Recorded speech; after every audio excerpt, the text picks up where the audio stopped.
کراچی کے معروف business man نور حسن کی جانب سے پاک فوج کی حمایت میں ریلی کا انعقاد کیا گیا، جس میں بزنس کمیونٹی، سماجی رہنماؤں اور معززین شہر نے بڑی تعداد میں شرکت کر کے پاک فوج سے اپنی محبت اور عقیدت کا اظہار بڑے جوش و خروش کے ساتھ کیا۔ نور حسن کی سربراہی میں ریلی کا آغاز ڈیفنس مسجد طوبہ سے ہوا اور کراچی پریس کلب پر اس کا اختتام ہوا۔ ریلی میں پاکستان کے سبز ہلالی پرچموں کی بہار آئی ہوئی تھی اور شرکاء کے دل اپنی پاک فوج کی محبت میں سرشار دکھائی دے رہے تھے۔ معروف تاجر نور حسن، جو کہ اس ریلی کے روح رواں بھی ہیں، ان کا کہنا تھا کہ ملک کے جو حالات چل رہے ہیں، ان حالات کو دیکھ کر بزنس کمیونٹی کو بہت تکلیف ہوتی ہے۔ جو یہ ملک کے حالات چل رہے ہیں، یہ دیکھ کے بڑے دل کو تکلیف ہوتی ہے۔ ہمارے جتنے بزنس مین ہیں اور ہماری فیملی کو بڑی تکلیف ہوتی ہے، کیونکہ یہ ملک ہے تو ہم ہیں، یہ آرمی ہے تو ہم ہیں۔ ہم ان ماؤں کو سلام پیش کرتے ہیں جنہوں نے اپنے بچوں کو بارڈر پر کھڑا کیا ہوا ہے۔ ماؤں کو سلام ہے جنہوں نے اپنے بچے کو بارڈر پہ کھڑا کیا ہے۔ 30-40 ہزار روپے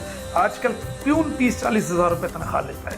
وہ اس لیے نہیں کھڑا مجھے 30-40 ہزار ملے، وہ اپنی قوم کے لیے کھڑا ہے۔ Afzal Khan, C110 news, Karachi. C110 news, خبر کی اصل خبر۔